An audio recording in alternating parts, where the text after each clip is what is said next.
Hey guys, tonight we step quietly into the forgotten corners of Boston, down a street that no longer shows up on most maps and barely lingers in the city's memory. You walk under crimson lanterns that haven't glowed in decades, surrounded by whispers from doorways that no longer exist. This isn't just a lost neighborhood. It's a ghost wearing the scent of incense and soy sauce, wrapped in alleyway fog. You probably won't survive this walk without getting a little haunted. So, before you get comfortable, take a moment to like the video and subscribe, but only if you genuinely enjoy what I do here. Also, post your location and local time. I love knowing where in the world you're tuning in from. Now, dim the lights, maybe turn on a fan for that soft background hum, and let's ease into tonight's journey together. You begin at the edge of South Cove, where Hudson Street once cut diagonally through blocks that no longer exist in their original form. This is not the Boston of freedom trails and brick boutiques. This is what the city forgot, paved over, and tried not to remember. You're standing where the heartbeat of old Chinatown once thumped beneath the hum of streetcars and the shuffle of slippered feet. It's quiet now, but you listen close and the echoes are still there. You walk forward past what used to be a family-run market, the kind that sold dried squid, soy sauce, and dragon fruit long before Whole Foods had even heard of those things. The walls were once painted with red characters, worn away by wind and time. Now it's a convenience store with bright LED lights and lottery tickets in the window. You blink, and for just a second, you see the past pushing through the gloss. On your right was once a small noodle shop. Steam used to curl from its door every morning, carrying the scent of scallion oil and pork broth into the street like an alarm clock for the neighborhood. Grandparents sat at plastic tables playing checkers on newsprint. Kids darted between legs trailing school bags and sticky buns. That shop is gone. So is the building. In its place stands a concrete slab of a parking garage, humming faintly with forgotten stories. Historians still argue whether Boston's Chinatown began as a result of maritime labor migrations or whether it grew organically around laundry businesses in the 1870s. The truth, like most things, is probably both. Chinese workers came here looking for opportunity and found the city that didn't know what to do with them. They weren't allowed to live just anywhere. So they made a corner of the city their own.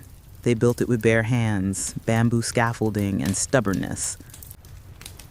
You turn a corner, and the light changes.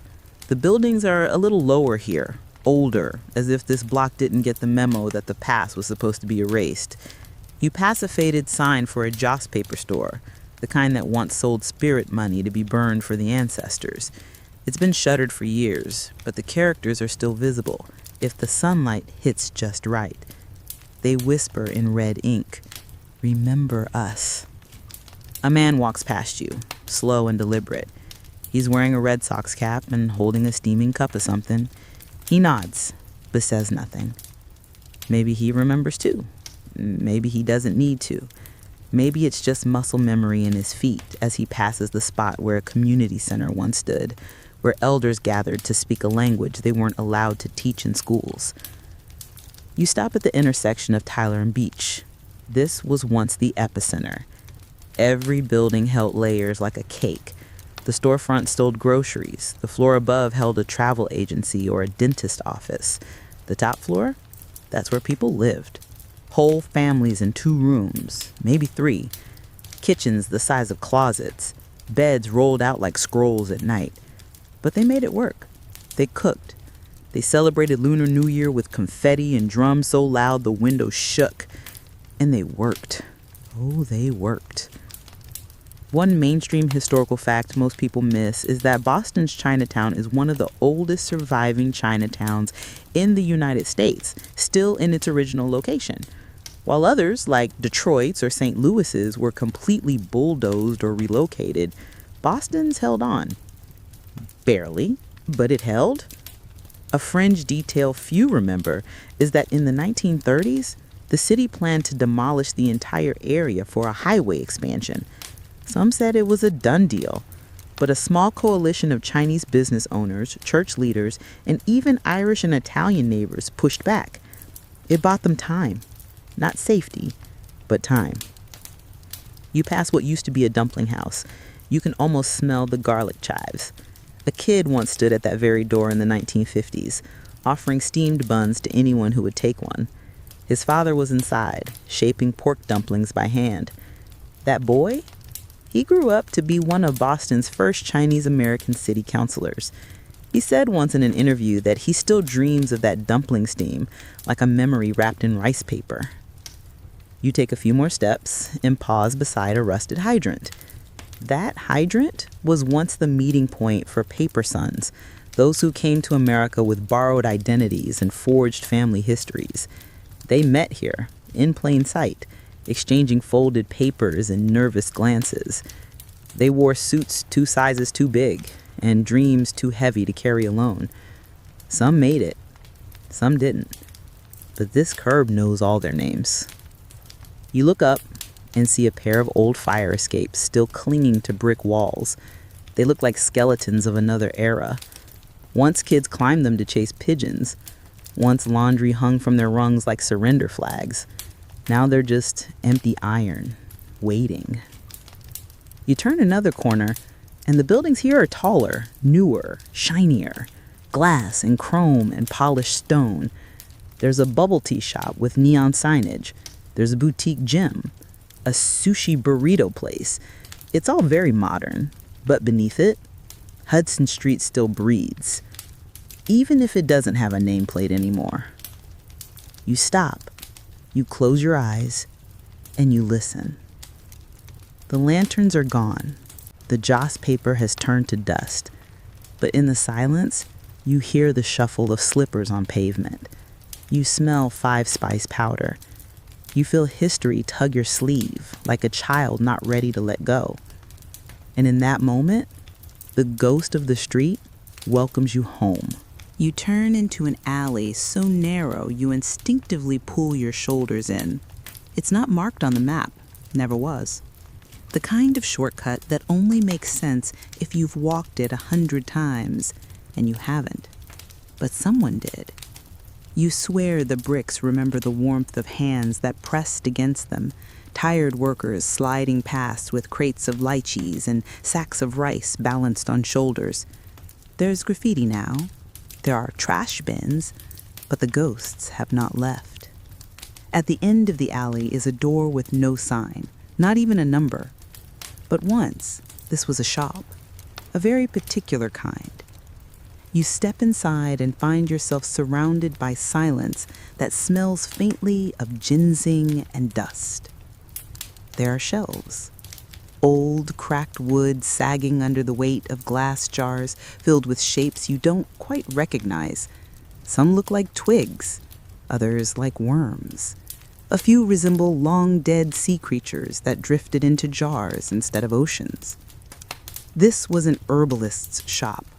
More than that, a place for healing, ritual, and whispered stories. The apothecary who worked here wasn't just a medicine man. He was a translator of pain.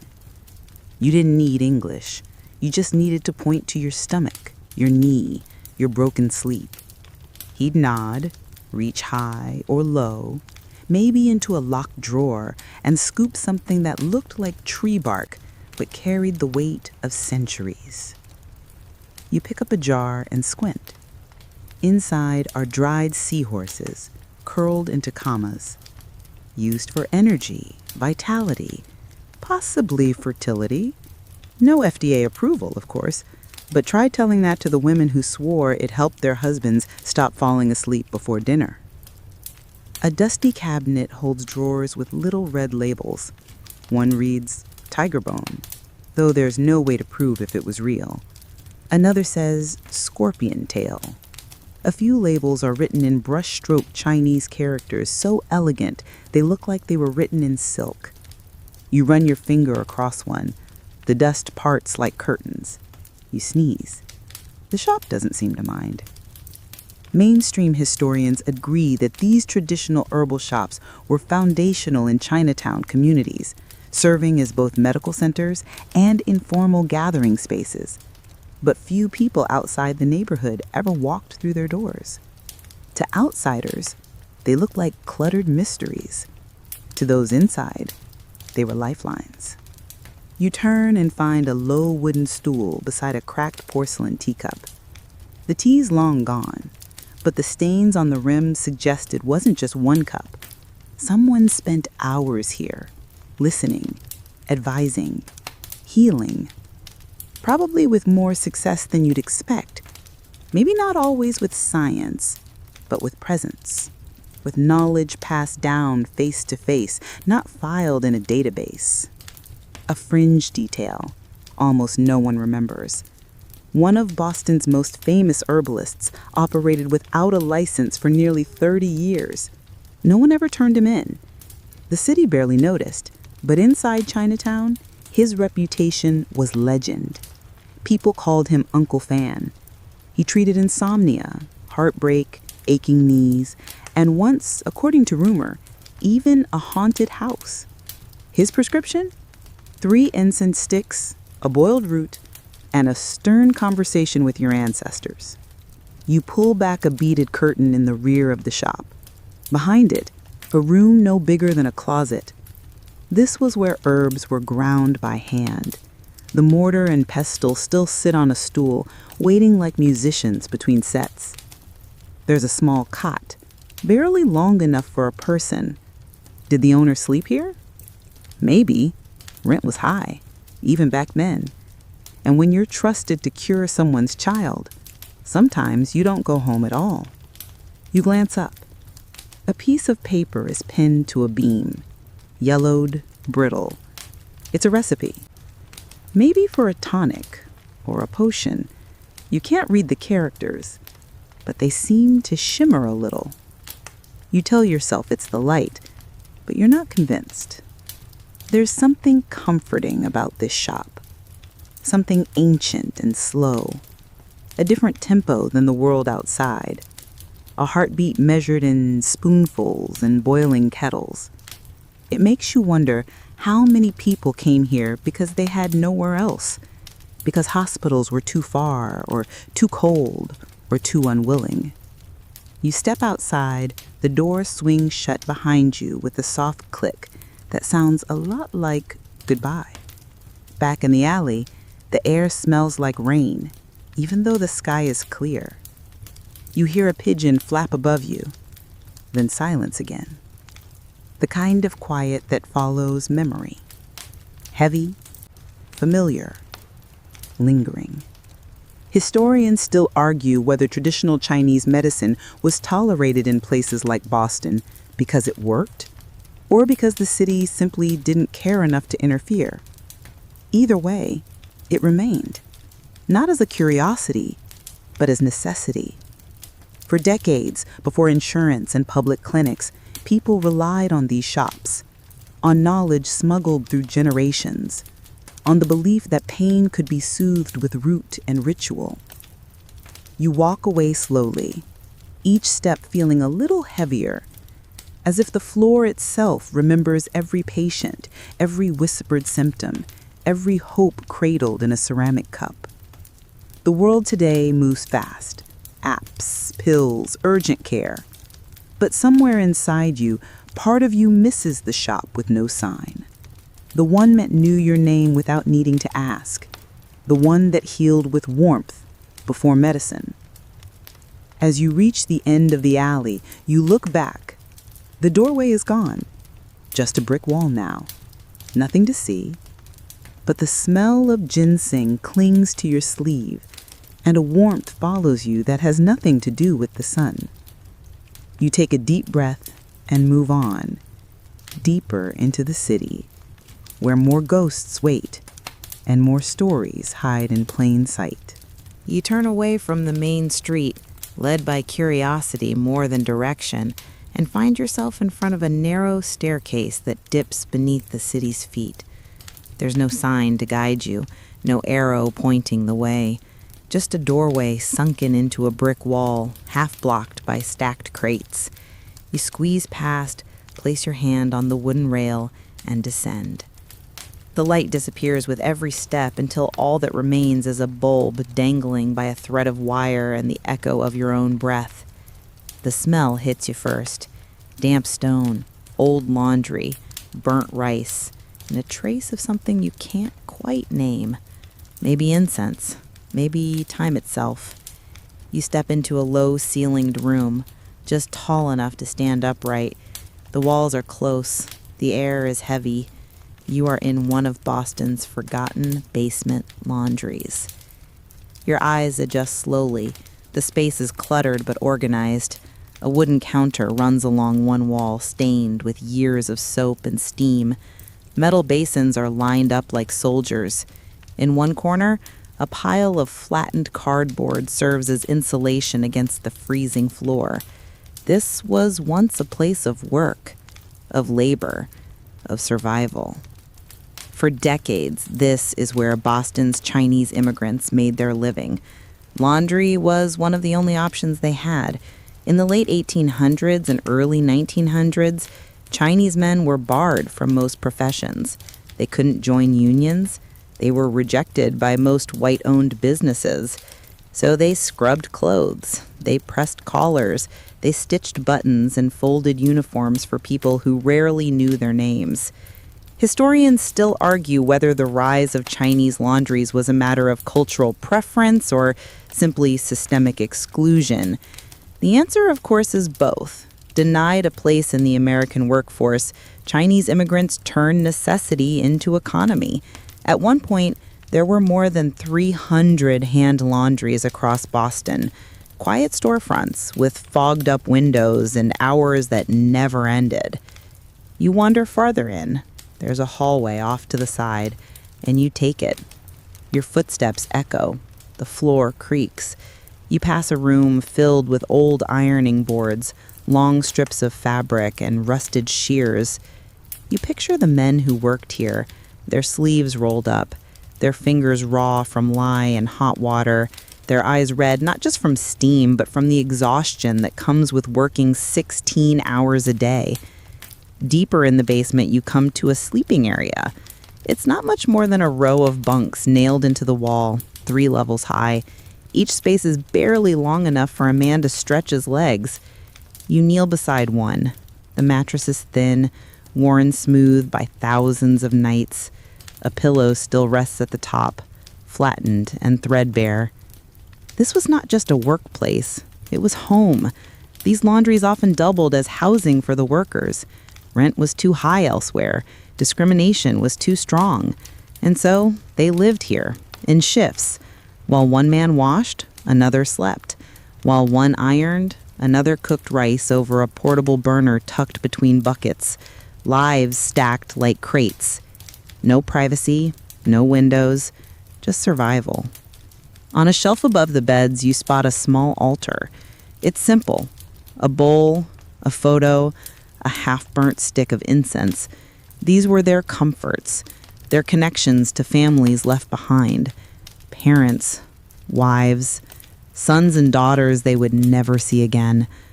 Some sent money home every month. Others wrote letters in characters that bled across pages with ink made from memory. You reach the farthest room.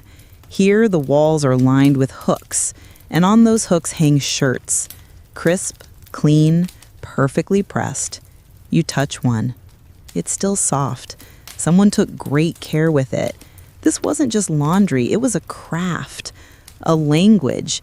Each fold a sentence, each crease a message that said, "We're still here, even if you pretend not to see us." One mainstream fact is that Chinese laundries were so prominent in cities like Boston that the term Chinaman's laundry became a racist shorthand in local newspapers. What few mentioned was the immense skill required to operate one. These men were chemists, mechanics, negotiators, and bookkeepers. They managed delivery routes, cleaned clothes without modern machines, and built reputations one caller at a time. A lesser-known detail is that many of these basements were also part of hidden networks. Some had false doors that led to escape routes. Others were connected to opium dens or gambling rooms, not out of vice, but out of necessity. When the world above refused to welcome them, they created their own world below. Entire economies lived underground, built on trust and survival. You run your hand along the wall. It's rough, cold, but there are fingerprints here, worn into the wood, marks of life, evidence that this place was once filled with voices, movement, purpose.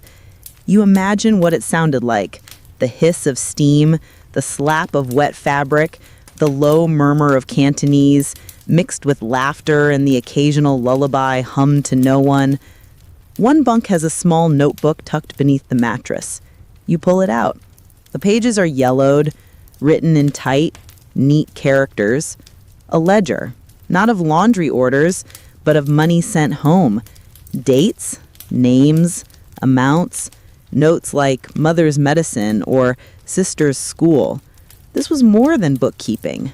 This was proof of love, stretched across an ocean. You sit for a moment, letting it all wash over you. The cold, the silence, the smell of starch and steam that never truly leaves. You realize that even though no one lives here anymore, the room still holds its breath, still waits for the next shirt to press, the next pot to boil, the next man to lower himself onto the bottom bunk and whisper "good night" to a ceiling that never answers. As you rise and make your way back toward the stairs, your foot kicks something small and metallic. A button. Just one. Plain, white, perfectly round. You pocket it without thinking. A piece of someone's story passed to you like a handshake. You climb back into the light, squinting as the city resumes around you. Cars honk. Pedestrians pass by unaware. You glance behind you at the alley, now just a shadow between buildings, but you know what lies beneath. You've been there. You carry it with you now. You keep walking. You're back on the street again, but something's different. The city smells sharper now. You hadn't really noticed it before, but here it is. A thick mixture of soy sauce, fried garlic, engine exhaust, incense, steamed dumplings, wet newspaper, stale tobacco, a whisper of something floral. And beneath it all, the ever-present hum of fish. It's like standing inside a soup made of memory and rain. You breathe it in because you're pretty sure this was what Boston's old Chinatown smelled like. Not always pleasant, never artificial, just honest. You round a corner and stop. This was once the heart of it, a block where 10 different lives unfolded in one building. The ground floor, a bakery. Upstairs, a dentist. And behind the alley door to the left, an illegal gambling den with card tables stacked like bookshelves. You wouldn't have known any of that just by walking past, of course. You would have just smelled it.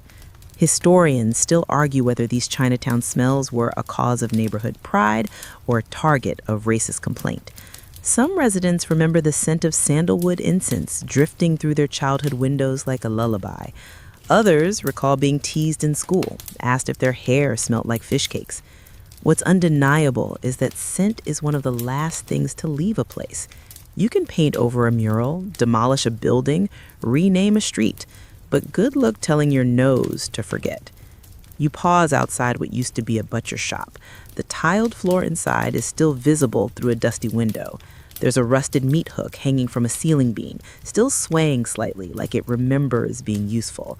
The sidewalk here once hosted baskets of fresh ginger, daikon radish, whole chickens, and sacks of dried shrimp. None of it packaged, just there, open, part of the air. You wonder if anyone ever stopped to realize how lucky they were to live inside a marketplace that never needed marketing. A fringe detail surfaces in your memory. In the 1940s, a local reporter once described Boston's Chinatown as a place that smelled like civilization in transition. No one quite knew if it was a compliment or an insult. Probably both. The article went on to praise the freshness of the seafood and then immediately warned readers about mysterious foreign odors coming from basements. Classic. You step past the storm drain and notice something strange. The air shifts. It smells deeper now, like old wood and burning leaves. A moment later, you realize it's coming from the storefront beside you. It's an herb shop, still open, still active. The windows are crammed with dried mushrooms, ginseng roots, and bottles with red gold labels. You lean in and see a bundle of cinnamon bark tied with string. It's beautiful, almost holy. The smell transports you. Inside, there's a man behind the counter, bent over a scale. He looks up, meets your eyes, then nods once before returning to his work. You don't go in. You don't need to. You already feel like you've been there 100 times in 100 different dreams. The bakery next door is closed, but the smell still lingers in the cracks of the sidewalk. Red bean, egg custard, a touch of sesame oil. Your stomach grumbles. You think about all the stories those buns could tell if they had mouths instead of fillings. Did you know that for decades, Boston's Chinatown was one of the only neighborhoods in the city where you could walk half a block and encounter food from 4 different provinces of China, plus Vietnam, plus Cambodia? It wasn't just a melting pot. It was a simmering pot, and the aroma rose straight into the sky. You head toward a corner that used to be famous for its roasted duck. They used to hang them in the window, whole, gleaming, lacquered like varnished violins. People would line up in the rain just to take one home. The smell of soy, star anise, and honey would soak into your coat and stay there for days. You could spot someone on the train who had eaten duck just by the way their jacket smelled. No one minded. It was like carrying home a song. Now, of course, the shop is gone, replaced by a smoothie bar with eucalyptus walls and the word organic printed in 7 different fonts. You don't hold it against them. Times change. But a small part of you misses the unapologetic aroma of oil and fire and sweet salt duck skin clinging to the glass like pride. You walk past a row of old tenements. On every landing, someone once cooked dinner. Stir-fry in cast-iron pans, rice bubbling in dented pots, steamed fish served whole with scallions in silence. Those smells weren't just food. They were comfort, identity, memory. They slipped through vents, wrapped around hallways, drifted into the stairwells, and whispered to neighbors. You're not alone. Someone else is hungry too. One man who lived here in the 1960s said he never needed to check the time. He could tell if it was 5 p.m. in the garlic alone. Another woman remembered waking each day to the aroma of chrysanthemum tea from her grandmother's room, even long after her grandmother had passed. You reach the edge of the block and pause. There's a manhole cover in front of you, and steam curls up from it like incense rising towards something holy. You breathe it in. It smells like everything and nothing, like water, stone, heat, and maybe just a faintest trace of bok choy. You realize something as you stand there. You're not just retracing streets. You're following a recipe, a city's recipe. It's scent-based biography, and with each block, with each breath, you're being fed something old and essential. You take one last inhale and step forward. But as you go, something strange happens. The wind shifts. For just a second, it carries a new scent. Not food, not incense. Something sterile, bleached, cold. And just like that, it's gone. You keep walking. You step into a quiet side alley where the buildings lean close as if trying to share a secret. The concrete under your feet is cracked and patched, but you can tell it once held hundreds of footsteps a day. As you walk, you notice something strange about the windows here. They're small, many of them frosted, some entirely boarded up. But behind them once lived stories, whole lives layered like the sheets on a shared bed. You pause beside a doorway recessed into the wall. It doesn't look like much. Peeling green paint, a buzzer that probably hasn't worked since the 70s. But this was once an apartment building, home to bachelors mostly, single men who crossed oceans to work 12-hour days and send money to people they hadn't seen in years. When they walked through this door, they left the city behind and stepped into something softer, familiar, a space stitched together with memory. You push gently, and the door creaks open. A narrow stairwell rises ahead, dim and steep.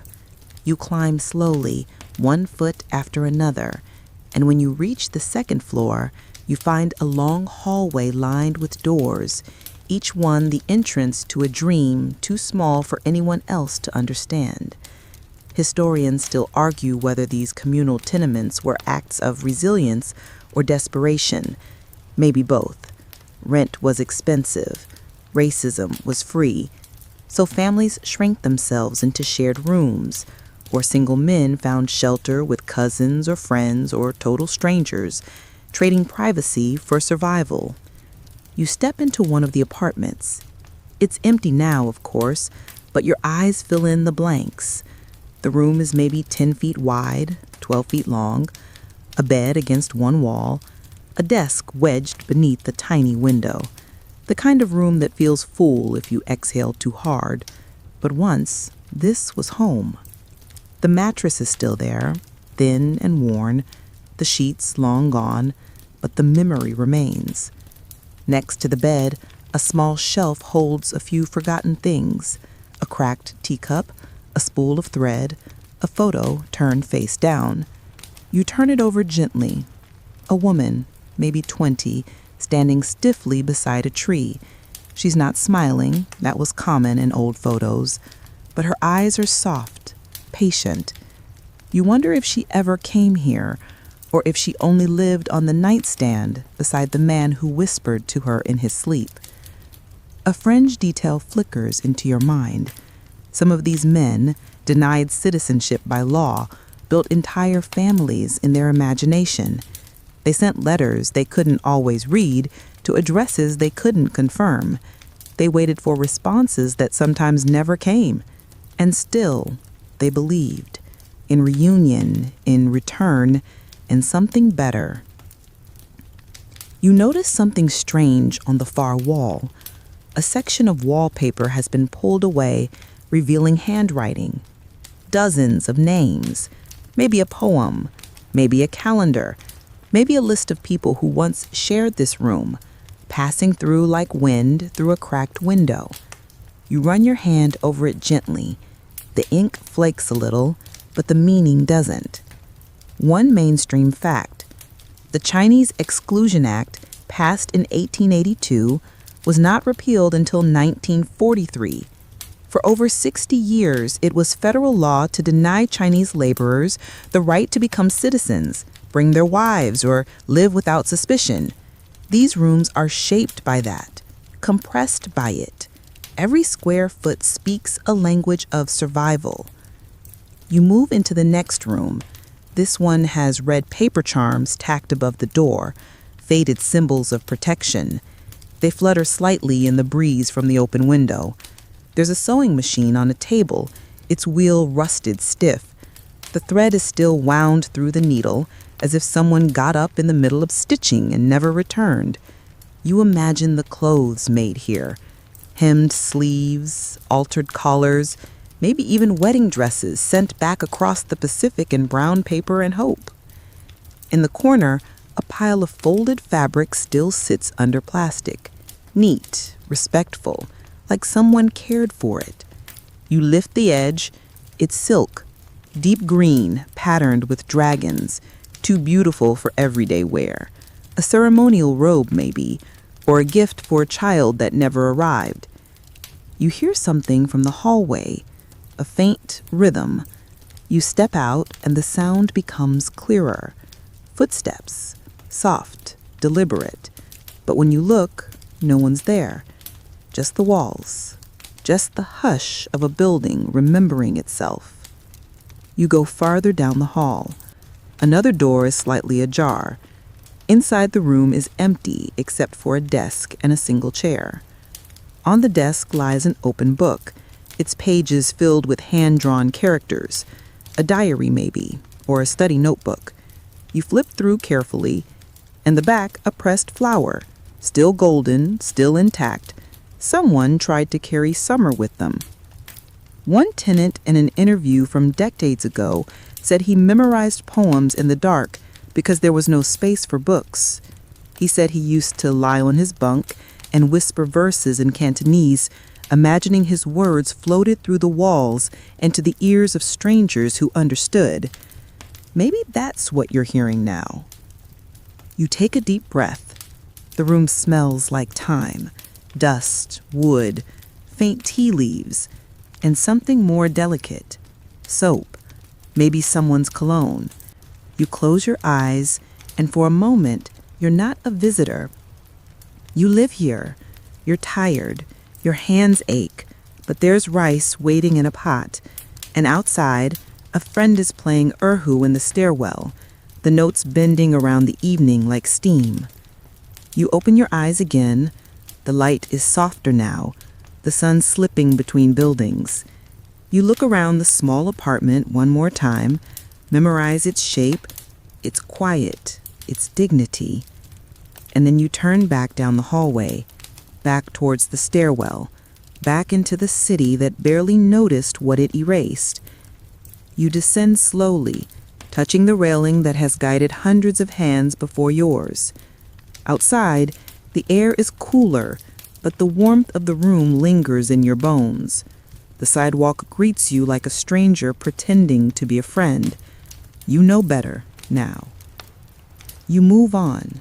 You continue along the narrow sidewalk, the buildings pressing close like old men leaning in to tell you a story. You don't rush. These streets aren't for rushing. They're for remembering. And just ahead, beneath a faded awning, you see a doorway with the red paper pasted beside it, faded to pink by time and weather. You pause. The building looks like any other, but you know this is the one. This is the building where he lived, or worked, or maybe just passed through so many times his footsteps carved grooves in the floor. Everyone in the old neighborhood had a story about him.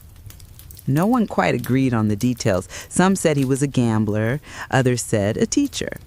Still others claimed he wrote poetry by candlelight and smuggled letters for people trying to bring their wives to America. He had 6 names, depending on who you asked and when you asked them, but everyone called him Ameng. You step inside, your shoes clicking softly on the worn tile. The hallway is dim, but not unfriendly. You pass a door with peeling red paint and a stack of newspapers just inside. Someone still lives here. But the room at the end, that's the one you came for.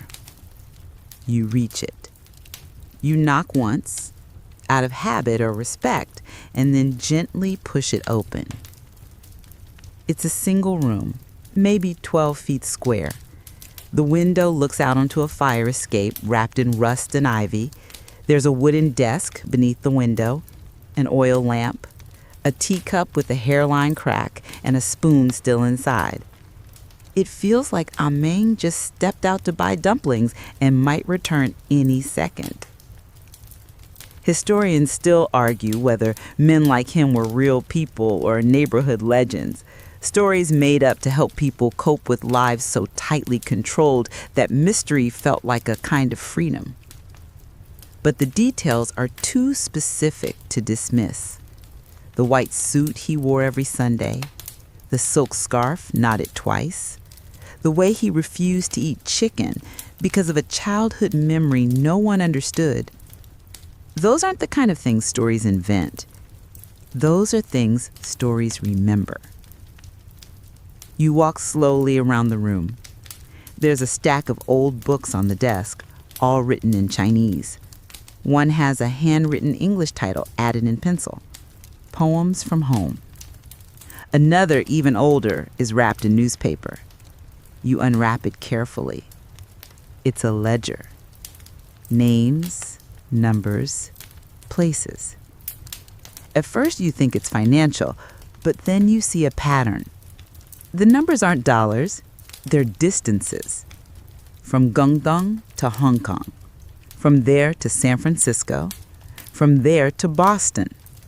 The names are travelers, friends, maybe passengers, maybe clients. One of them is circled in red ink, Mei Ling. No last name, no note, just the distance between her and here.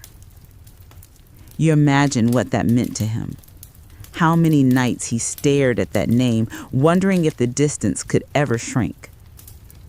A framed photo rests on the shelf above the bed. It's old, grainy. 3 men in front of a building, all smiling. One of them has a pen tucked behind his ear. You recognize the tilt of the head, the sharp crease of the pants. That's him. That's Ah Ming. Or maybe it isn't. Maybe it's just another face that belonged to the myth. But in this moment, it feels true. A fringed detail you once heard comes back to you. During the 1930s, it was rumored that Ah Ming helped forge documents to reunite families separated by immigration laws. Not for money, just because he could. He was fluent in English, Cantonese, and half a dozen dialects. He knew how to make a document look official, how to file it where it wouldn't be found. He wore gloves when he worked, not for fingerprints, but because he hated smudges. You sit at his desk and run your fingers across the grain of the wood. There are scratches here, tiny carvings, letters, maybe initials, maybe reminders. You trace one with your nail and feel a strange pull in your chest, as if something old and restless is asking to be remembered. One mainstream fact: Boston's Chinatown had many community figures like Ah Ming, unofficial leaders, interpreters, matchmakers, advocates, people who operated between the rules. Not in rebellion, but in quiet resistance. They didn't run for office, they didn't make headlines, but they stitched the community together. One favor, one forged letter, one midnight conversation at a kitchen table at a time. You notice a coat hanging behind the door. It's light brown, well kept, with wooden buttons and a faint smell of incense clinging to the fabric. There's a folded paper in the pocket. You hesitate, then slide it out. It's a poem, in Chinese, but at the bottom, in careful English, one line: "To live unseen is not the same as being invisible." You read it again, slowly. The words settle over you like warm tea. You stand. You take one last look around the room. The bed, the books, the coat, the photograph. You don't exactly know who he was: gambler, teacher, writer, forger, all of the above or none. But you know he mattered because someone left his room intact, because someone made sure his story stayed folded neatly between the walls. As you leave, you close the door behind you. Not like you're leaving a museum, like you're leaving someone's home. You walk farther down the block, passing dim alleys and shuttered doors, when you notice something odd about one of the buildings on the corner.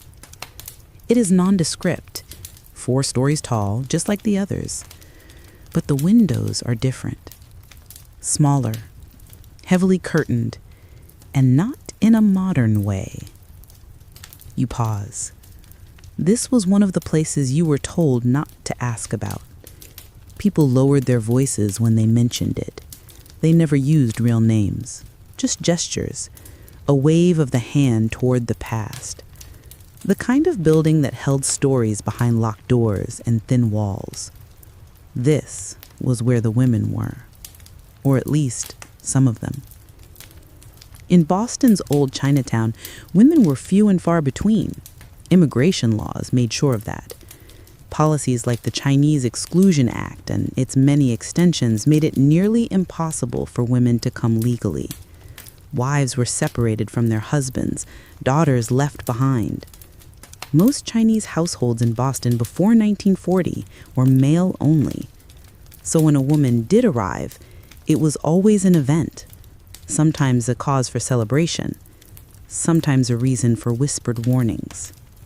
You step into the foyer of the building.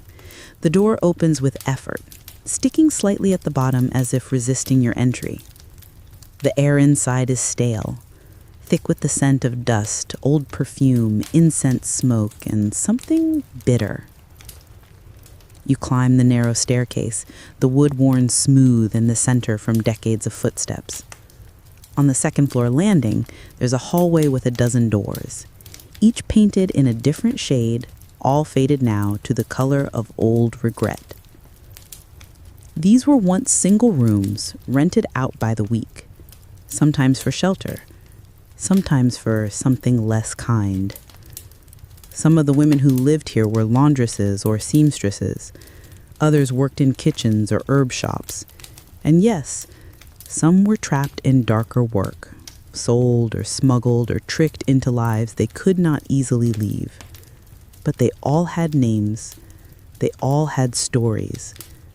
And this hallway once held the sound of those stories echoing off plaster and paint. You stop outside one of the doors, number 4. No lock remains. You push gently, and it creaks open. Inside is a small room, 8 feet wide, 10 feet long, a bed frame without a mattress, a chair with a broken leg, a candle stub on the windowsill, its wax pooled and cracked, and in the corner, a wooden trunk with a rusted latch. You kneel beside it, open it carefully, and find a faded silk robe folded with precision, its fabric worn but still shimmering gold in the low light. Tucked inside the folds is a photograph, black and white, a young woman sitting stiffly in a studio chair, her hands folded in her lap. No smile. Her eyes look slightly away from the camera. Not ashamed, just cautious. You don't know her name. No one wrote it down, but someone once loved her enough to carry this image thousands of miles and tuck it away in a corner of a city that barely noticed she was here. Historians still argue whether the women of early Chinatowns were mostly victims or quiet revolutionaries. Some say they were hidden, exploited, forgotten. Others say they were the foundation, the glue, the ones who cooked, cleaned, sewed, healed, birthed, and endured.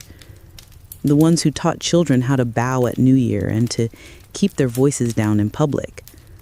The truth is both, because some were used and discarded, and some used the system to carve out slivers of control where no one expected it.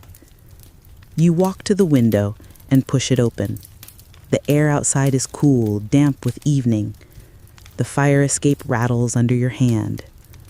From here, the street looks different, smaller, like a toy city, a place that once held lives too large to contain. You wonder how many women stood here, watching the night come in, wondering who remembered them. There's a bookshelf under the window. Only one book remains.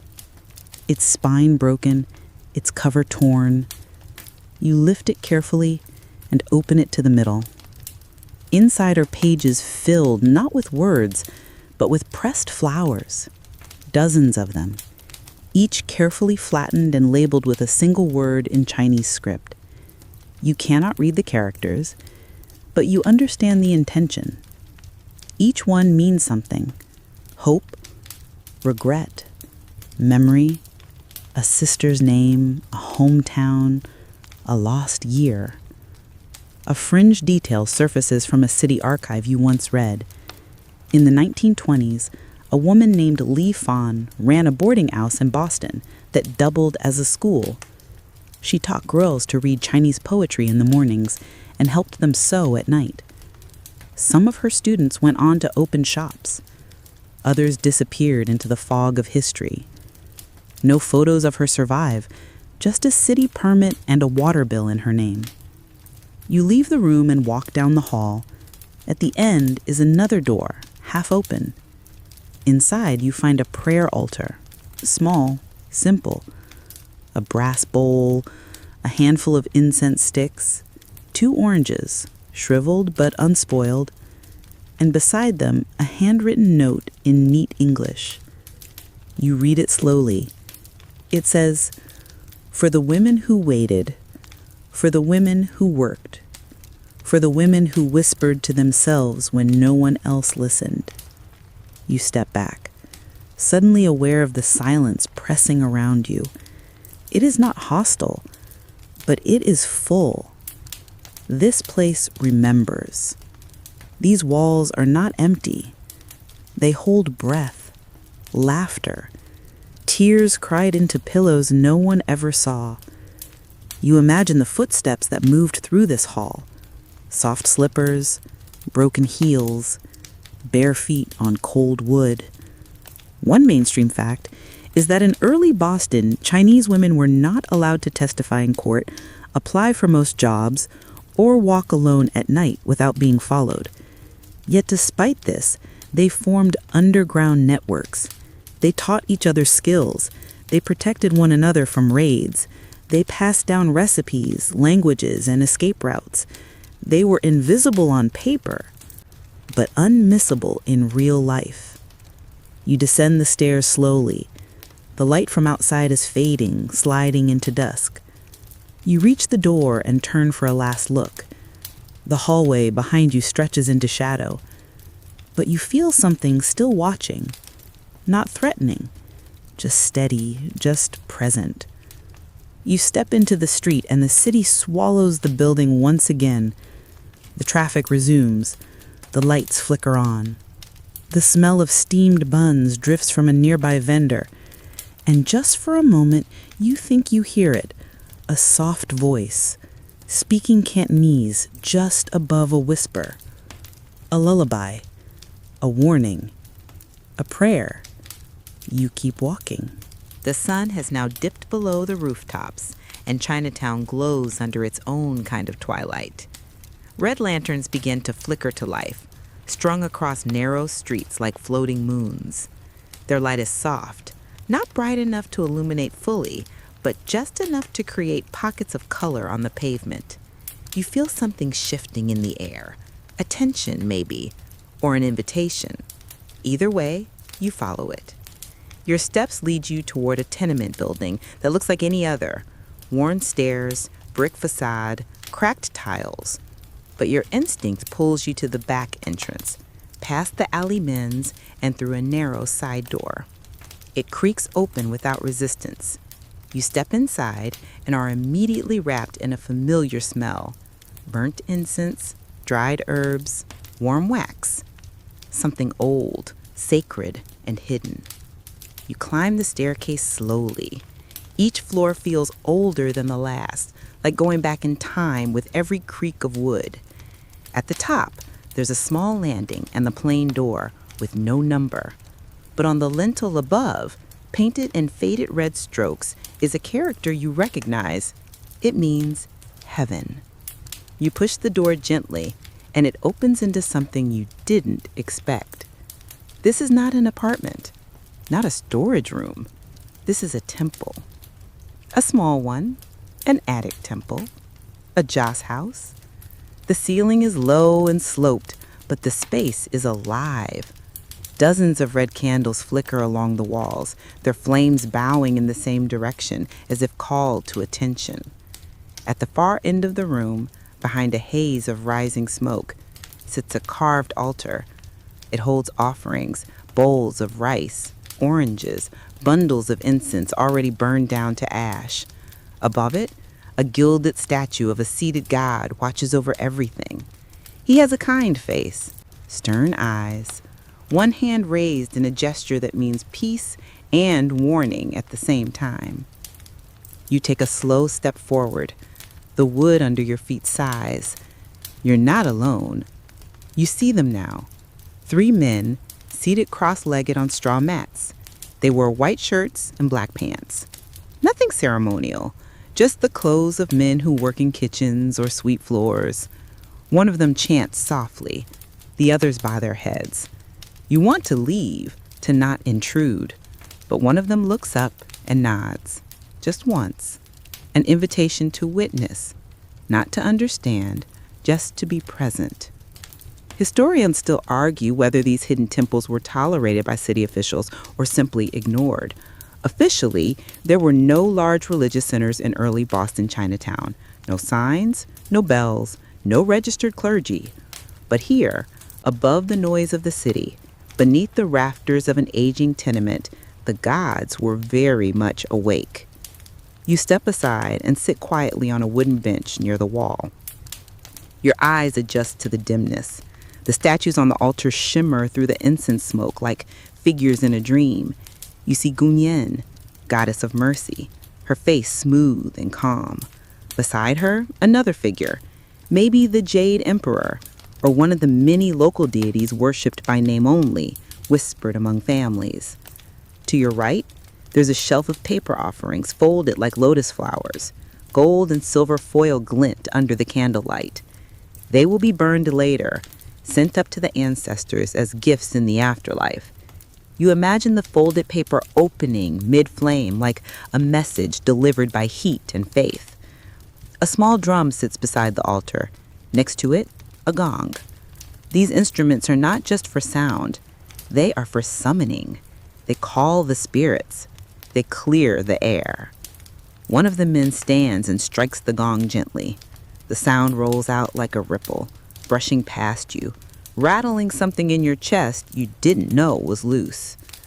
One mainstream fact, joss houses like this were common in Chinatowns across North America, but they were often mischaracterized in the press, called opium dens, cult rooms, or dens of paganism.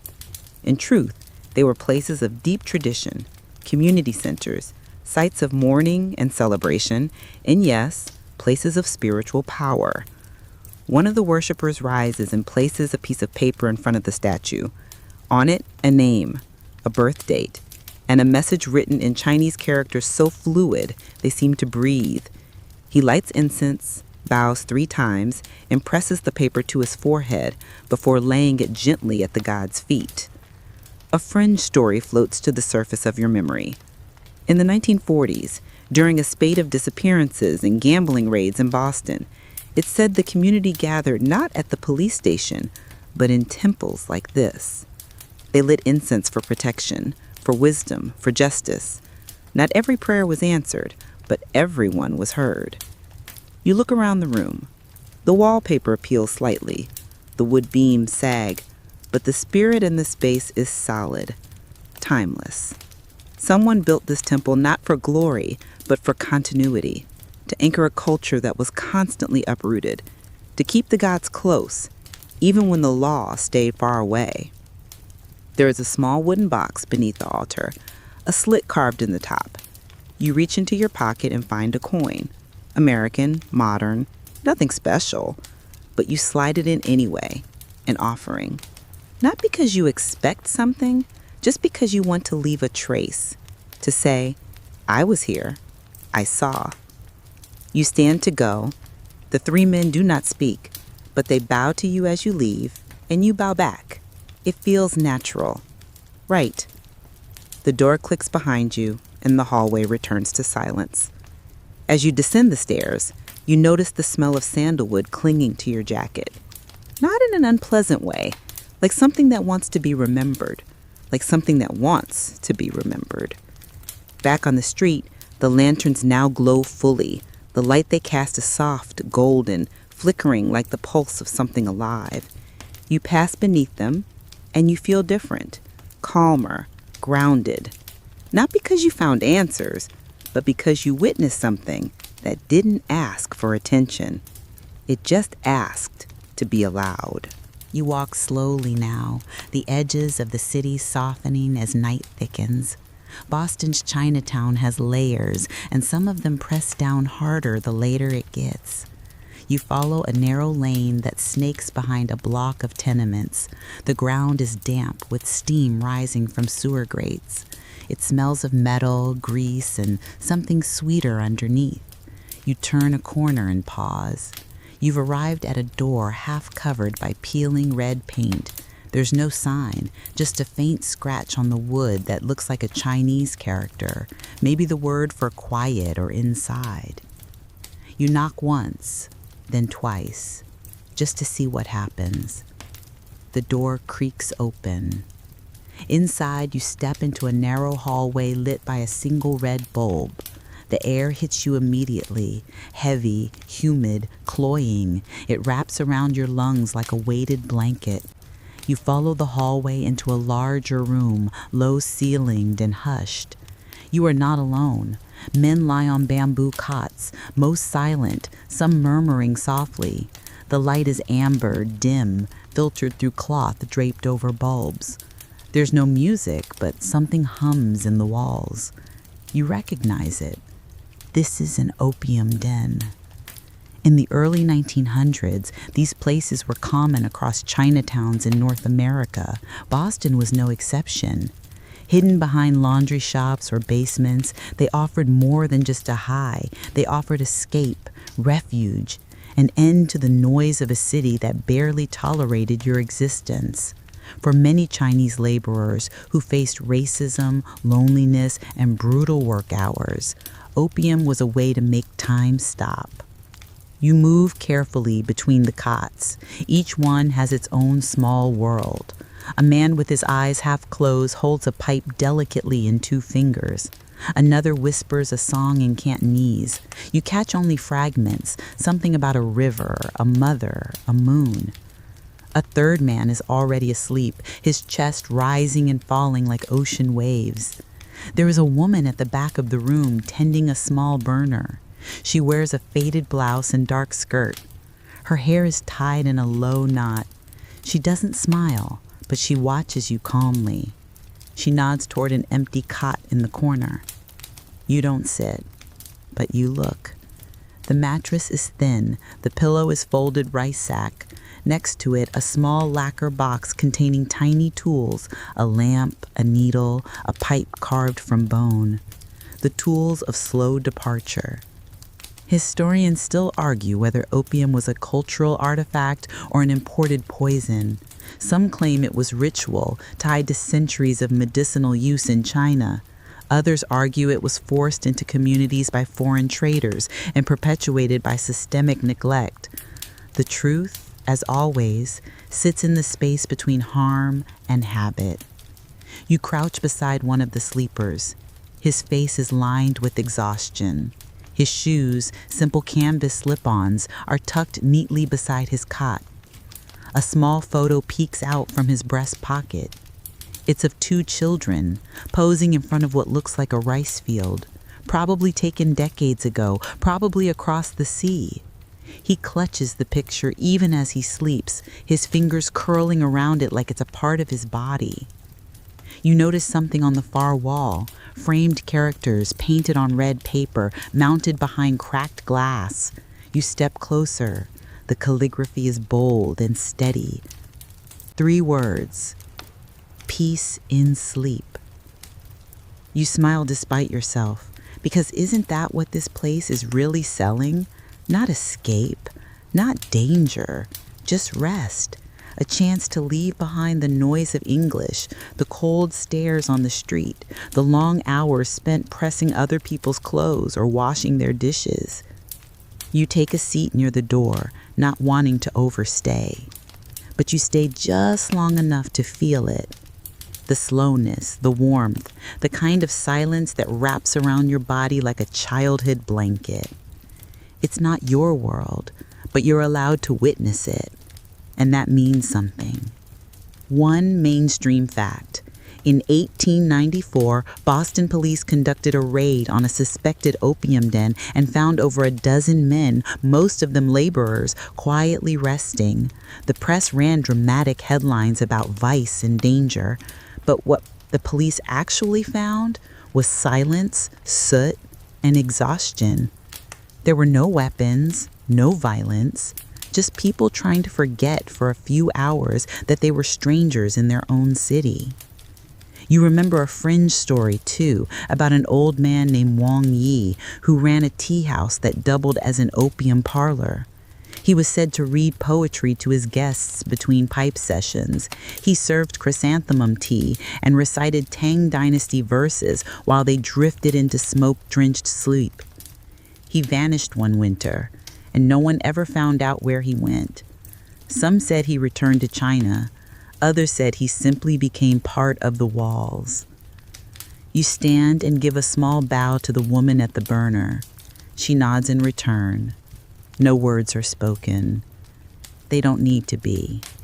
You step back into the hallway, then out into the street. The night is colder now, the air fresh but sharp. The silence of the den fades behind you like mist evaporating. You walk past a window and see your reflection. For a moment, you don't look like yourself. You look like someone who has seen something tender, something mournful, something sacred. You walk farther away from the den, but it stays with you, not in a haunting way, in a quiet way, like a scent caught in your coat, like a phrase you can't quite translate, like the echo of a lullaby that doesn't belong to your childhood, but feels like it does. You pass a trash bin and see a discarded pipe broken in half. Next to it, an empty incense tin, evidence of something once used, once needed, now thrown away. But you don't feel judgment, only the weight of stories stacked gently behind doors, waiting for someone to listen. And tonight, you did. You follow the sound before you see the door. It's late now, and the wind carries faint traces of something familiar. The clink of coins, a burst of muffled laughter, that quick silence after a bet is made and before the outcome is known. You turn down a side alley between two brick buildings where the walls sweat in the cold. The smell of fish and tobacco hangs low, and a dull orange glow seeps through a broken window near the sidewalk. You duck beneath a sagging clothesline and find the entrance. It's not marked. No one needs it to be. The gamblers already know the way. You push the wooden door gently, and it groans like it's waking from a nap. A set of stairs leads down. Each step creaks in protest, and your hand brushes the wall for balance. The walls are damp, painted a sickly gray-green. The deeper you go, the more the city vanishes above you. When you reach the bottom, the door ahead opens by itself. A man steps out with his head down, a small roll of bills in his hand. He doesn't look at you. He disappears into the night. You step inside. The room is low and wide, like a basement that's forgotten it's underground. A dozen men gather around 4 square tables, each covered in green cloth worn smooth from years of play. Hanging above are naked light bulbs dangling on long cords. Their glow flickers just enough to feel like candlelight. The air is thick with smoke, part tobacco, part incense, part sweat. You breathe it in slowly. It smells like nerves and routine.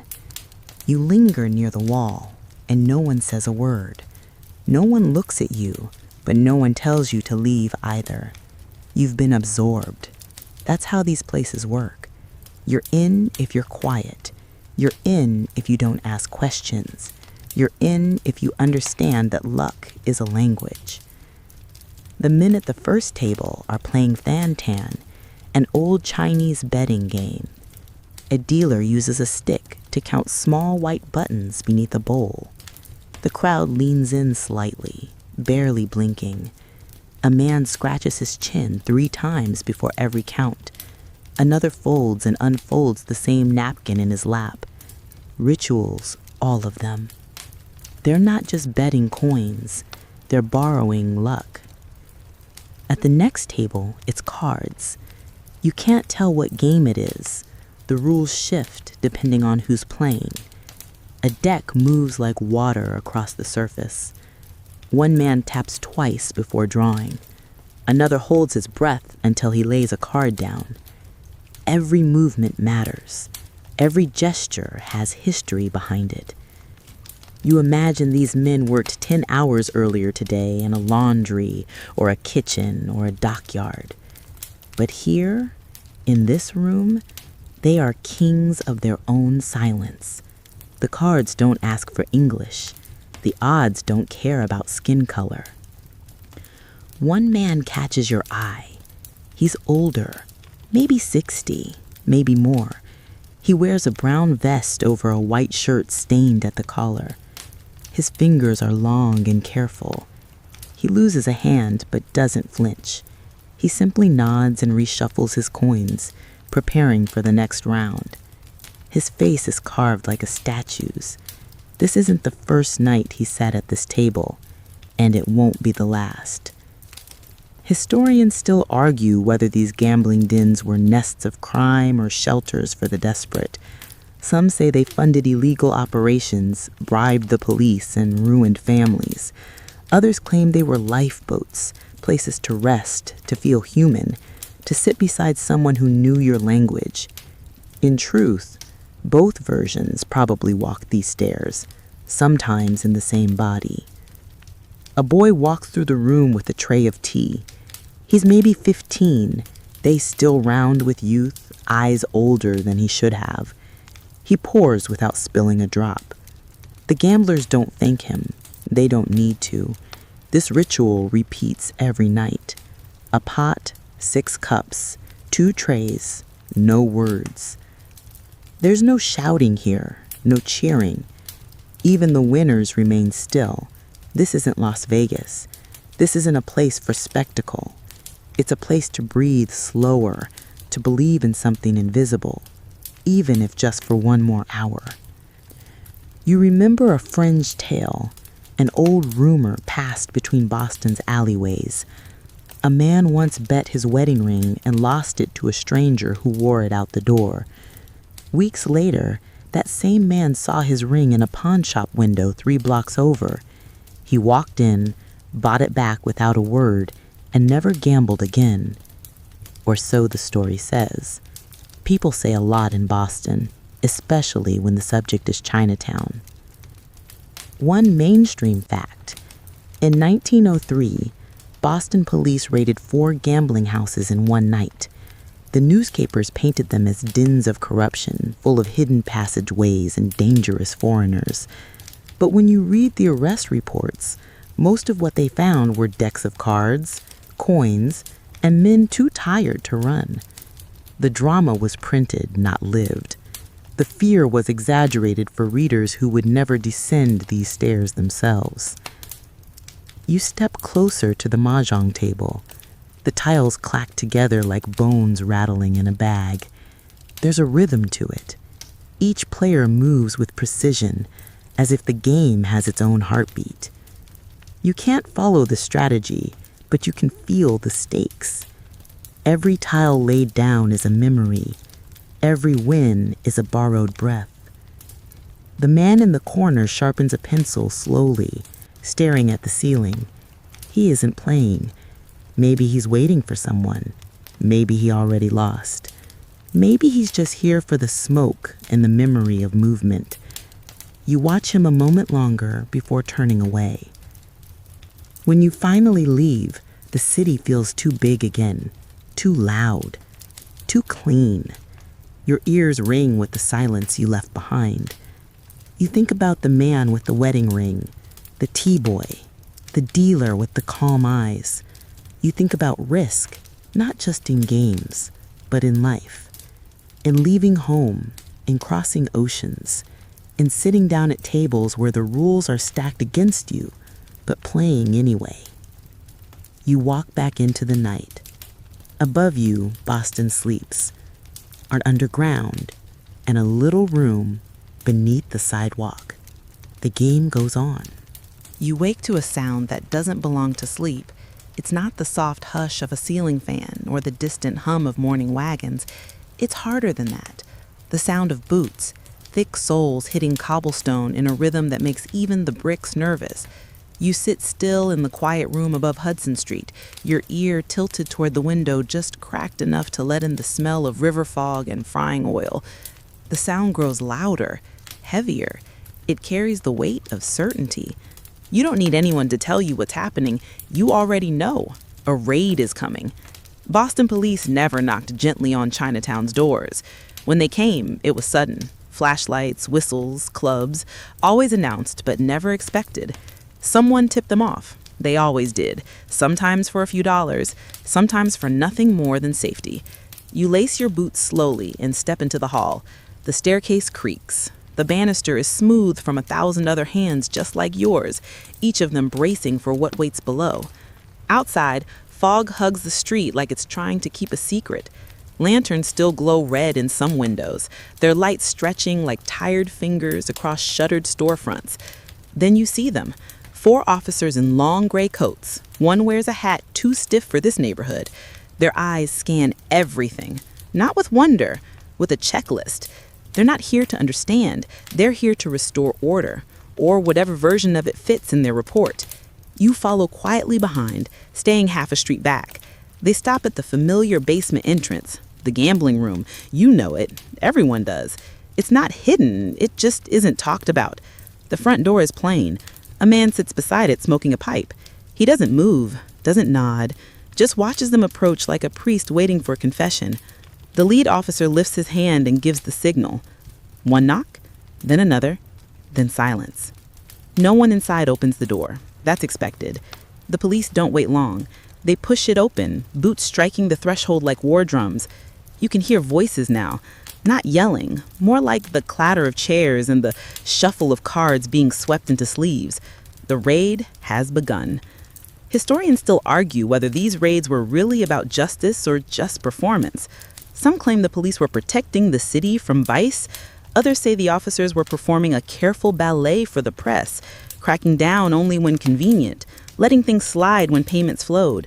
Some reports mention bribes passed in teacups or warning notes slipped through kitchen doors.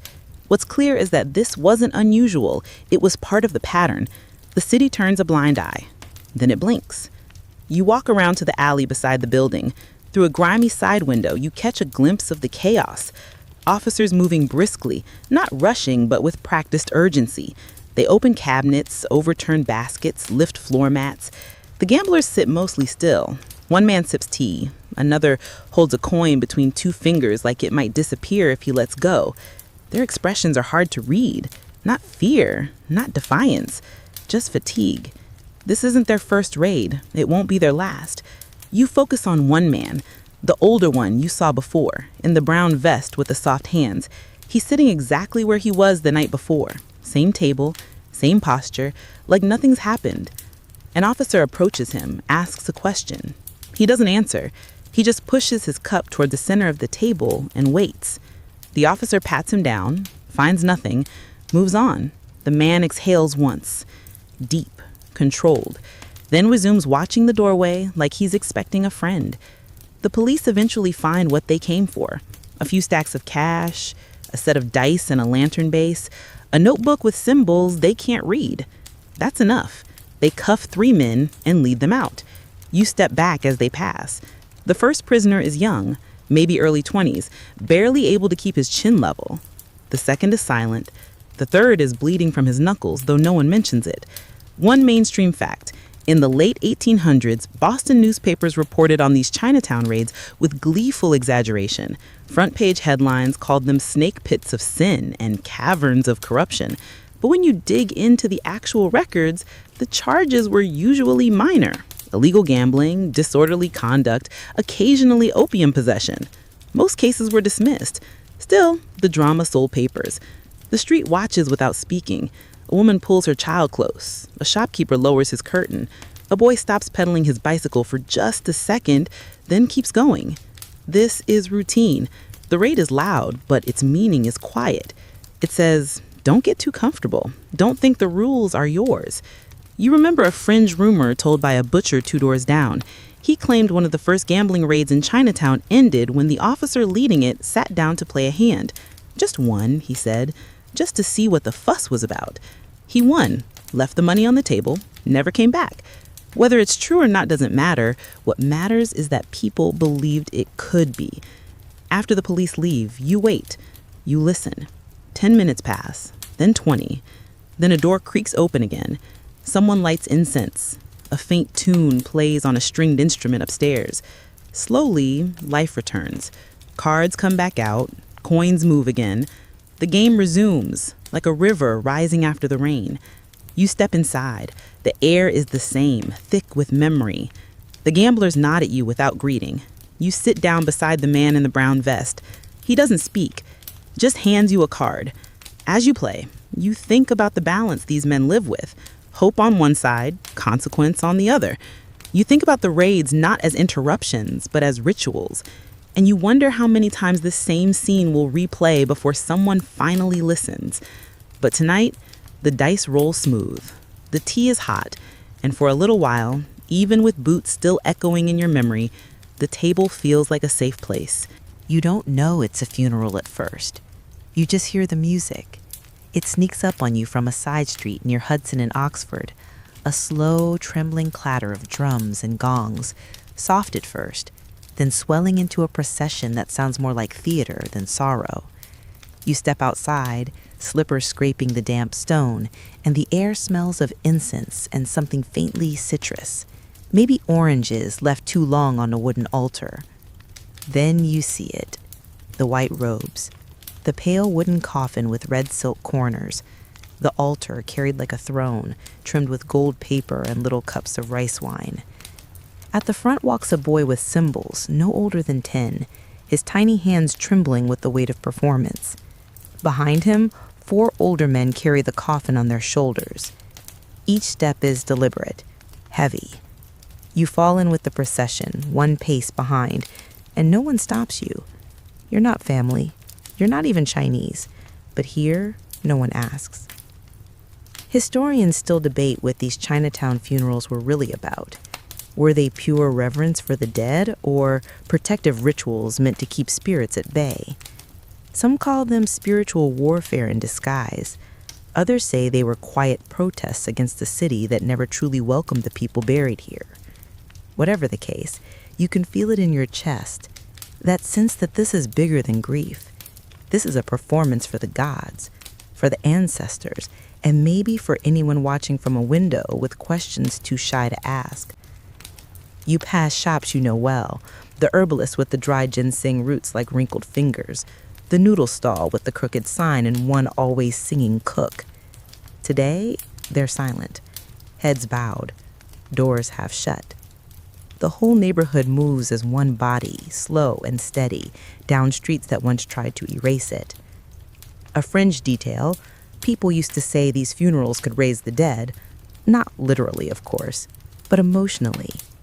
They brought life to memory, laughter and sobs, gossip and firecrackers, a proper send-off, complete with roasted duck, paper lanterns, and mourners in long white headbands. Even the poorest family scraped together enough for a modest show, not for vanity, for honor, for face. You remember one such funeral that wasn't so modest. A merchant with 3 sons, all dressed in embroidered jackets, hired a brass band and 2 lion dancers. The street glowed with color. The drums echoed down alleyways and drew crowds from other parts of Boston. Some newspapers mocked it as an Eastern spectacle. Others whispered admiration. The sons didn't seem to care. They stood straight, their heads high, and sent their father to the next world the way he'd once crossed into this one, with style, with stubbornness, and without apology. Today's funeral is quieter, but no less powerful. You follow as the group turns down a narrow lane past the Joss house. You've been there before. Red columns, smoke-stained statues, the air always thick with wax and ash. A priest steps out, chanting softly, arms swaying with the rhythm of prayer. He sprinkles water onto the coffin and sets a small bowl of fire near the head. In it, paper shoes curl and blacken, crumbling to flakes of nothing. Spirit goods, someone whispers behind you, so the deceased can walk comfortably in the afterlife. A mainstream fact, the Chinese in Boston were often denied burial in white cemeteries, especially in the 19th century. Some were buried in segregated corners, others in potter's fields, unmarked. When possible, families raised money to ship bodies back to China, sometimes years later. Whole voyages of the dead crossed oceans in wooden crates, their names written in calligraphy so they wouldn't be lost twice. But not this man. he will remain here. As the procession nears a small garden between buildings, another ceremony begins. A table is set. On it, bowls of rice, pork, steamed buns, a cup of strong tea. You watch as the family steps forward, bowing 3 times, then again, then again. No words, just motion. One man kneels and touches his forehead to the ground. The act is simple, but deep. You can feel it thrum through your shoes. The drummers begin again, slower now. A farewell. You notice a small red envelope tied to the coffin's corner. Inside, someone says, are coins, real ones, to pay the ferryman or the spirit judge or whichever gatekeeper waits on the other side. No one's quite sure. The tradition has changed so many times. But the coins remain. A white man in a dark overcoat stands at the edge of the crowd. A notebook peeks from his pocket. You've seen him before. A reporter. He'll file something about mystical rites in the exotic quarter. He'll miss the point. He always does. You want to tell him the real story isn't in the music or the robes or the burning paper. It's in the silence. The kind that says, I remember you. I carry you still. The coffin is loaded into a horse-drawn wagon. No hearse, no polished brass, just wooden wheels and dignity. The driver tips his cap. The family follows on foot, and though the crowd has thinned, you remain. You walk until the city shifts again. Chinatown fading into leather shops and shirt factories, the scent of soy replaced by coal and iron. You stop at the edge of a cemetery wall. The wagon rolls through the gates. You don't enter. You weren't invited. But you stay long enough to hear the final drum beat. Then silence. Then the wind. You turn back. Alone. By the time you reach Hudson Street, the world has resumed its ordinary pace. Shopkeepers unlock doors. Someone slaps a fish down on a cutting board. A child laughs too loudly. But everything feels softer now. The light. The air. Even the noise. You keep the red paper charm tucked in your sleeve. Not because you believe it works, but because it feels wrong to throw it away. You wouldn't have found the pawn shop if you weren't paying attention. It's wedged between 2 noodle vendors. Its sign so faded you can barely read it. Just a few gold-painted Chinese characters worn soft by time and rain. But the moment you step inside, the air changes. Cooler, thicker. Dust moves like breath in the sunlight streaming through the narrow windows. The first thing you notice is the sound, not the creak of the wooden floor or the soft clink of porcelain. It's the ticking.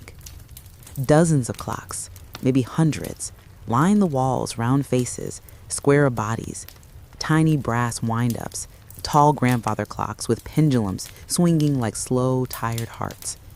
Some are working, some aren't. The effect is dizzying, like time's gotten tangled in here and can't find its way out. The man behind the counter nods at you without smiling. Thin, gray beard, glasses too large for his nose. You nod back, unsure whether to speak. You don't have anything to pawn. You didn't come to buy. You just felt drawn here. Maybe by the silence beneath the ticking, maybe by the sign in the window promising small treasures gently held. You move slowly past the shelves. It's not just clocks. There are knives wrapped in velvet, ivory fans yellowed by age, strings of coral beads, a cracked opium pipe, and a silver compass with no needle. And folded silks, deep blue, crimson, and jade bound with twine, like they're asleep and trying not to dream. Each object has the hush of something lost or given up under pressure. Mainstream fact. Pawn shops in Chinatown often acted as an unofficial banks for the working poor. Chinese immigrants couldn't access regular credit in 19th century Boston. Instead, they trusted one another. Items left here weren't just things, they were lifelines. A family ring for rent money, a hand-carved flute traded to pay a hospital bill, a jade pendant exchanged for a one-way ticket back to Guangdong that never got used. You stop at a display case filled with pocket watches, each tagged with a handwritten name and a year: 1892, 1895, 1899. Some of the names are in English, others in Chinese calligraphy. You wonder if any of the owners came back, if they kept the receipt, if they remembered. The shopkeeper clears his throat gently. "Look, don't touch," he murmurs, his voice almost blending with the clocks. You nod, smiling, but your eyes land on a peculiar item: a child's shoe, tiny, worn. The lace is tied in a perfect bow. You want to ask its story, but the question feels too heavy to say out loud. Who pawns a child's shoe, and why? There's a ledger book on the counter, open to a page with inked columns, names, items, amounts, dates. Some are scratched out. Some have little notes beside them. Left for good, deported, died. One name just reads, Chun, returned. And that word hits you harder than expected. Returned. It doesn't say what he came back for, or if the thing he came for was still waiting. Fringe detail. Some Chinese pawn shops also dealt in memories. That sounds sentimental, but it's true. There are reports of shops holding unsellable heirlooms for free, just in case someone needed to come back and remember. A jacket that still smelled of sandalwood, a brush with a mother's hair still caught in its teeth. They weren't for sale. They weren't even worth money, but the shopkeepers kept them anyway. Quiet acts of resistance against a world that measured value in weight and metal, not meaning. You walk deeper into the shop, where the shelves get taller and the light dimmer. There's a mirror hanging crooked on the back wall, and for a second, you catch your own reflection and barely recognize it. The dust softens your features. The clocks make your eyes seem tired. You look like someone who's been here longer than they meant to be. There's a basket of letters tied with string. No envelopes, just folded sheets, the edges brittle. Most are in Chinese, but one in English begins, "Dearest brother, if this reaches you, I pray you are not too proud to write back." You look away quickly. Reading it feels like trespassing. The shopkeeper moves without sound. 1 minute he's behind the counter, the next he's beside you adjusting a lamp. You don't know how old he is. He could be 60, he could be 90. His hands tremble slightly, but his eyes are sharp. "People forget," he says quietly, more to the room than to you. "But the things remember." You nod again. You don't know what else to do. Every object around you feels like a whisper. One clock begins to chime, then another, then two more. Different tones, different speeds, a chaotic lullaby. For a few seconds, the shop becomes a cathedral of sound. You close your eyes. You could fall asleep standing here, wrapped in wood and time. Historians still argue whether Boston's Chinese communities used pawn shops more out of necessity or culture. Some say they were safety nets. Others claim they were just the familiar rhythms of a home transplanted. Either way, the shops endured.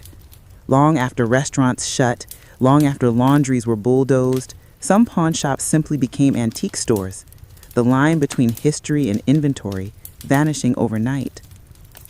You thank the shopkeeper and leave. Outside, the sunlight feels harsh. Your ears ring with quiet. You check your pocket, half expecting something to be missing, but everything's still there. Keys, wallet, red paper charm from the funeral. You hold that last one a little tighter. Behind you, the door creaks closed and the ticking fades. But as you walk away, you realize you're not quite sure if the clocks were ever set to the right time.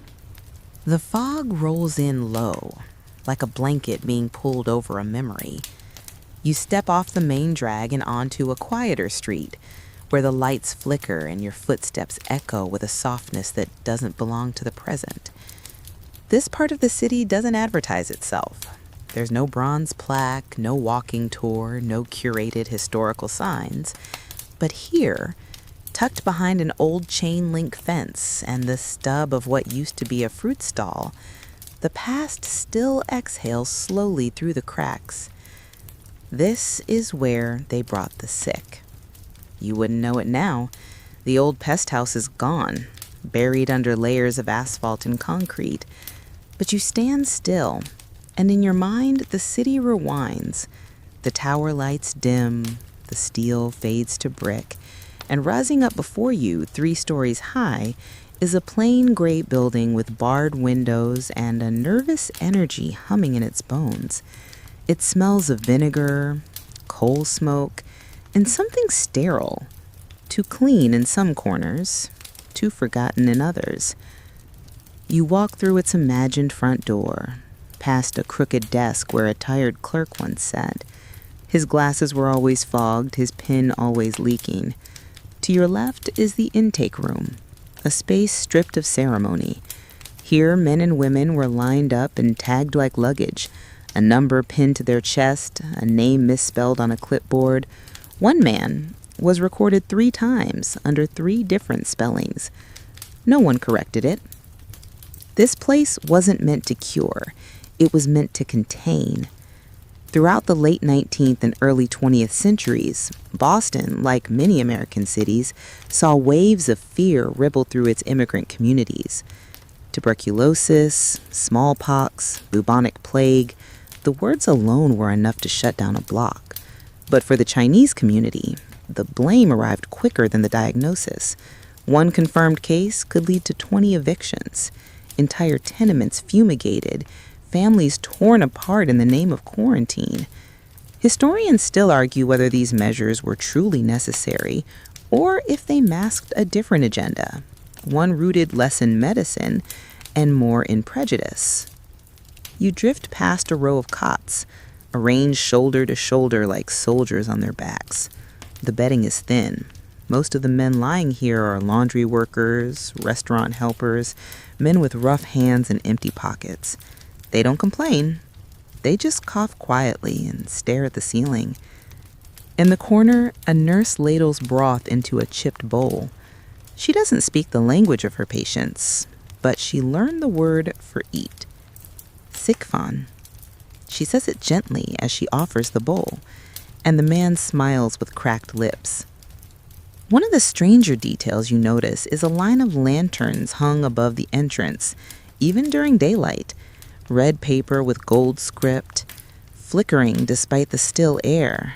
Fringe accounts say it wasn't for tradition, it was warning. A soft-spoken way to say, stay away. Some people claim they could hear soft chanting from the rooms at night, paper burned in steel bowls, names written on yellow slips and folded into birds. Spirits were asked not to linger, but of course some did. You take a staircase to the 2nd floor, though the stairs now exist only in memory. The walls are close here, lined with marks where stretchers scraped past in a hurry. One room had a sign in chalk above it, refusers. These were the ones who wouldn't leave their homes when officials knocked. They were brought here anyway, sometimes dragged, sometimes bribed with promises they'd never see kept. There are stories, unconfirmed, unsettling, of windows being nailed shut from the outside. Out the side door and into a narrow alley, you follow a path that once led to the cremation pit. When coffins couldn't be arranged in time or bodies went unclaimed, the city disposed of the dead quietly. No procession, no incense, just ashes in a crate. If the family protested, they were told, "We're doing our best." And maybe someone believed that, but it's hard to swallow. You walk past the ghost of that pit and into a courtyard, now overgrown with weeds. A single stone remains, half sunk into the dirt, its inscription worn smooth. Someone, maybe a descendant, left an orange here recently. Fresh. A ritual still remembered. One mainstream fact echoes in your mind. In 1902, Boston's health department reported a mysterious cluster of illnesses in the Chinatown district. Their solution? mandatory searches, mass disinfection, and an inspection of every Chinese-owned property, even when no symptoms were present. In other neighborhoods, a doctor might knock. Here, he came with a police escort. You pause beneath an old lamppost, the metal warped by age. On its base, scratched faintly into the paint, are the characters for endure and quiet.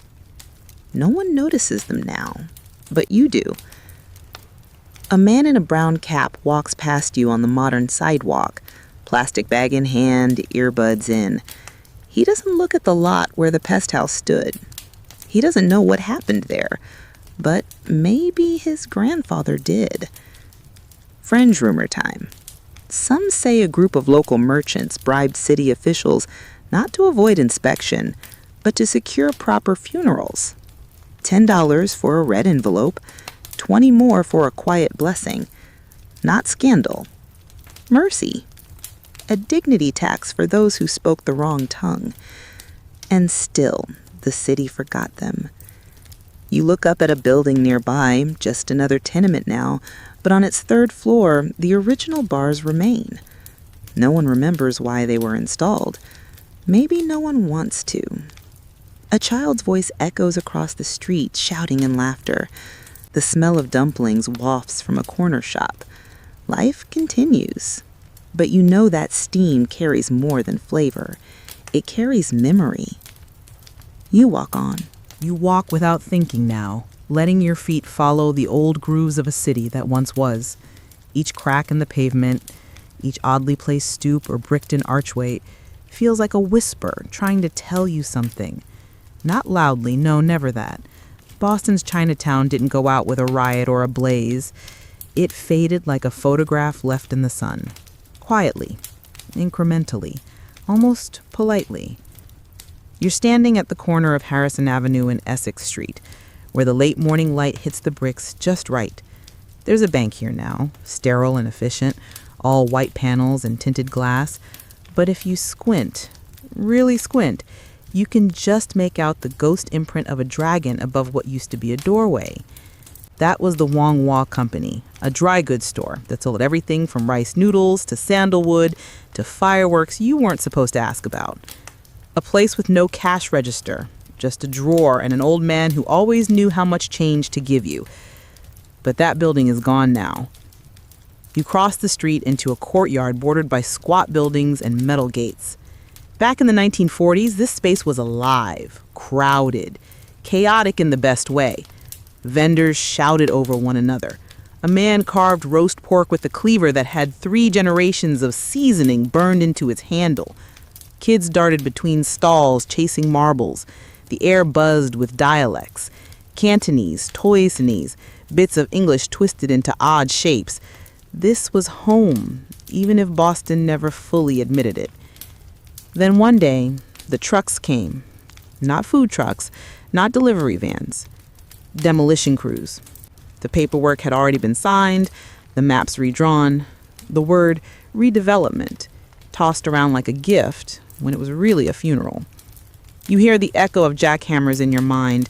You imagine a line of business owners watching silently as their storefronts buckle inward.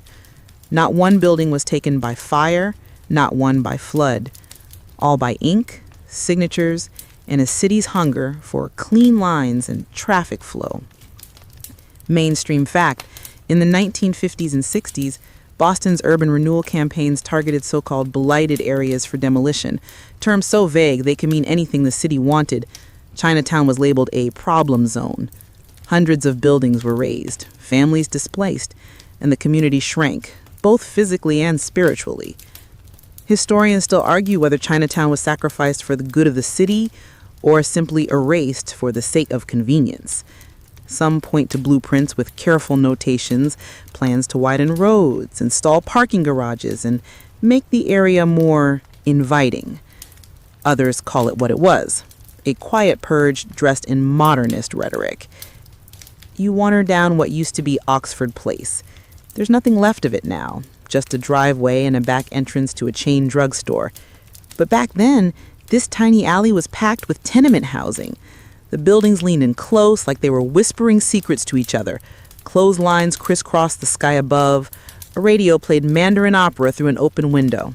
The walls were cracked, the stairwells narrow, but to the people who lived here, it was home.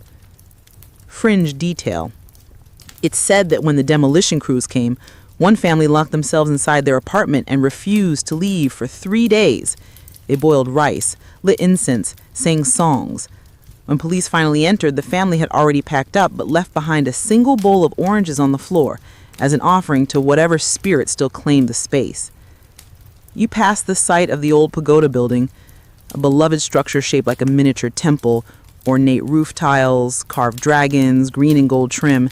It once served as a community center, a dance school, a temple, and a voting site, depending on the day. It was demolished in 1972. The city promised to rebuild it. It never did. You stop in front of a bench. It's modern, stainless steel, but the ground beneath it is uneven, and if you look down, you can see fragments of brick poking through the dirt, part of a foundation that wasn't quite erased. Not entirely. A group of tourists walk by, snapping photos of a dumpling shop that's newer than most of the buildings around it. You hear them say how cute the area is. You nod to yourself. It is cute now. Tidy, streamlined, a theme park of memory with just enough signage to make it seem historic, but not so much as to provoke discomfort. But you remember the stories, the lost grocers, the barber shops with chairs polished by 1,000 heads, the herbalist with shelves full of bottles that had no English labels, only symbols, some of which even they admitted they couldn't fully read anymore. You remember that this neighborhood was not designed, it was grown. You pause before a mural. It's beautiful, bright reds and golds, children with lanterns, a phoenix rising above old row houses, but it's painted on the side of a luxury condo building that rents for more per month than most families in the old days earned in a year. You touch the brick. It's warm. Fringe rumor says that a woman once returned here in the 1990s after 40 years away. She had been a child when her family was pushed out. She walked the new streets with a map drawn from memory and found, in the spot where her home once stood, a concrete planter filled with flowers. She sat beside it and cried. No one asked why. Boston never had a Chinatown fire, a single night that burned it all down. It had zoning boards, public works budgets, and vague phrases like city vision. That's how a street disappears. Not with noise, but with quiet paper cuts. And yet somehow, people stayed. They opened new bakeries, new clinics, new schools. They taught their children to honor what once stood, even if they couldn't point to any more. And those children now teach their children. So here you are standing still, breathing in the trace of something that refuses to die. Even if the maps no longer show it, the ghosts are still here. Not haunting, exactly, just watching, waiting for someone like you to notice. Steam rises from a plastic basket of pork dumplings, curling in the air like memory made visible. You sit alone at a small table in a Chinatown restaurant, one of the last truly old ones. The paint peels a little near the corners. The menu has been laminated too many times. A calendar from the 1990s still hangs behind the register, frozen in place with a red string and a pushpin. It's not the same Chinatown, but it's not the same either. You look around and see faces you don't recognize. A young couple, maybe students, poking at soup with chopsticks still awkward in their hands. A delivery driver laughing in a corner booth, earbuds dangling, t-shirts soaked from the summer heat. A man in a suit on his lunch break, typing between bites. The waitress is older. She moves slowly, deliberately, like she's been serving the same lunch special for decades. In the distance, you hear the hum of traffic and the throb of a construction site. Glass towers rise nearby, reflecting sunlight like shields. The city around this place keeps reaching higher and slicker. And still, Tucked between the shadows of those towers, this old restaurant holds out. You close your eyes for a moment and let the smell of ginger and garlic pull you backward. A few blocks away, a modern grocery stands where a noodle shop once simmered all day and night. There's an empty lot where an herbalist used to hang bundles of roots from the ceiling. A luxury hotel replaced a building where 3 generations once shared a single bathroom, and a string of paper lanterns swayed in the night breeze. You walk outside. The pavement is hot. The sun's directly overhead now. A group of children run past you, chasing each other with wide smiles and bouncing sandals. They laugh in both English and Cantonese, switching mid-sentence like it's nothing. To them, it is. This is their street now, their city. But it's haunted. Not in a spooky way, not with rattling chains or cursed doors. No, the ghosts here are gentler. They live in the silence between crosswalk beeps. They wait in corners where payphones used to be. They cling to the brick behind layers of paint, to the sidewalk where old shoes once scuffed daily paths into stone. You pass a mural you've seen before, only now you stop to really look. It shows the old tenements, drawn lovingly with ink lines and soft watercolor washes. In one window, a mother braids her daughter's hair. In another, a man lights incense. Above them all floats a red lantern, bright and defiant. At the bottom, a quote in both Chinese and English. "We were here. We are still here." That's the thing about cities. They erase and rebuild and rename, but the people who lived here, their sweat, their breath, their songs, become part of the stone, part of the steam. You can't scrub them out, no matter how fresh the coat of paint. Mainstream fact: Boston's Chinatown remains one of the few surviving Chinese enclaves in the northeastern U.S., despite decades of displacement and urban encroachment. It shrunk, yes, but it hasn't disappeared. Its resilience is both cultural and structural, a testament to those who refuse to vanish. Historians still argue whether the current neighborhood is a continuation or a rebirth, whether this Chinatown is merely a preserved nameplate or a true extension of what came before. But you're not here to settle debates. You're here to listen. You take a turn down Beach Street. A Dragon Gate stands nearby, bold and new. Kids pose in front of it. Tourists take selfies. And that's okay. Let them. The gate's not old, but the spirit it honors is ancient. A fringe detail. Some say there's a whisper that moves through the neighborhood at night, when the shops close, when the lights dim, when the last cab rolls away. A voice you can't quite catch. Not a warning, not a cry, just a quiet affirmation, a reminder. We're still here. You duck into a bakery and buy a red bean bun. The woman at the counter gives you exact change, no words. But as you leave, she nods, just once. It feels like permission, like acknowledgement. You walk further until the streets start to change again. Less Chinese signage, more steel and chain stores. But you pause before crossing that invisible border. You turn back, one last look. The lanterns still hang above the dumpling place. A man sweeps his doorway. A child kicks a ball into the gutter and runs after it. And high above, on a crumbling rooftop, a single pigeon watches it all, still. You breathe in deeply. The air smells like roast duck and concrete, time and sweat, history and hunger. You smile.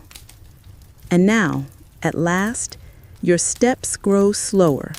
Your breath eases. The noise of the city fades behind you like waves pulling back from the shore. You walk a little further, and the steam, the sound, the ghosts, they follow gently behind, keeping their distance, but never quite leaving. You've walked the length of a vanished street, wandered through basements that no longer exist, and stood in the footprints of people whose names were never carved into stone. And now, as the last echoes soften and the lanterns dim, you let your eyes close. Let the city fade. Let the sounds turn to mist. Picture the cracked tiles beneath your feet, warmed by the afternoon sun, the low hum of voices in a language you don't speak but somehow understand. A child laughing, a bowl of soup cooling on a windowsill, the soft click of dice in a back room somewhere you'll never quite find again. You're safe now. You're still. You are held by time. Because memory has a way of folding in on itself, like paper lanterns tucked away until the next festival. These ghosts aren't here to haunt. They're here to remind you that every city is made of layers, some bright, some buried, but none of them lost. So rest now. Let the footsteps of those who came before you carry you gently into sleep. Let the steam curl around your dreams. Let the faded red signs and tiled roofs settle into the soft corners of your memory. And when you wake, don't worry if the street has changed. You walked it once. That's enough.